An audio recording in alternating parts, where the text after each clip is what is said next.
According to Kabbalah, every thought we think has a direct influence on the world of Bria, which is known as the dimension of creation. Our enlightened sages teach that our thoughts have a greater impact on the spiritual world than do our speech and actions. And because the spiritual world acts as a mirror reflection to our physical world, whatever happens in the spiritual world will have a direct impact on your life here in the physical world. This yields the question, if thoughts are in essence invisible, how is it that they have a greater impact than our words and actions? In her book, It's All in Your Mind, Sarah Yosef shares that thinking is a spiritual endeavor, which is why it corresponds to a higher and more spiritual world than does speech or action, both of which are by definition more physical than thought.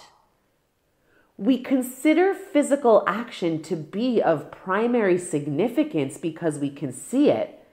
Next in importance from a human vantage point is speech.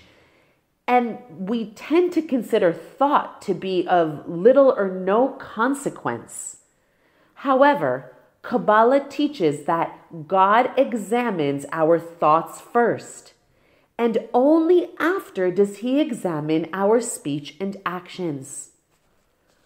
What we must gather from this is that thoughts have the highest level of impact because they are the sneakiest. You must work extra hard to examine and bring to your awareness all of the blockages and subconscious thoughts that are currently living in your blind spot, because those thoughts create the background music of your life. They are what determine how your life is currently manifesting. Speech and actions are easy to target because they are more obvious and tangible, so to speak.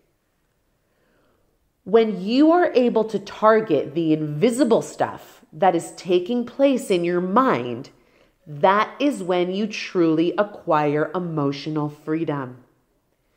So the technique I came up with to help you change your life is something I call change your mind.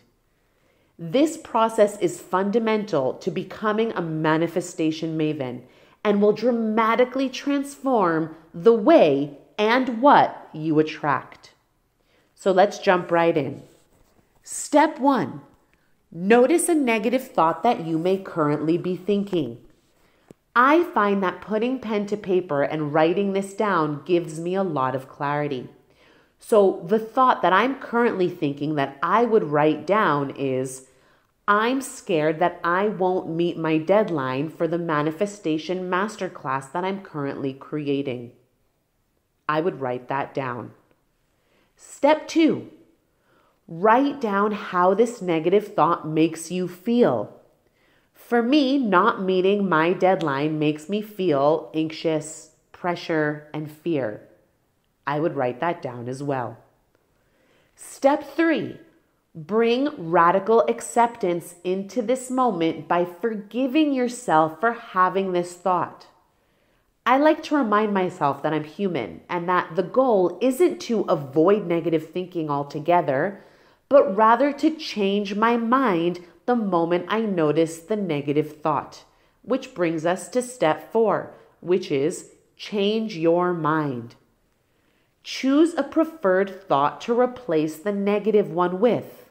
For me, changing my mind would look like choosing to surrender, to let go, and to allow for God's divine timing. There you have it, my change your mind technique to help you change your life. Feel free to DM me and let me know how you're choosing to change your mind. I love hearing from you. Sharing is caring, so if you liked what you heard, pay it forward. Share this with a friend. And as always, happy manifesting.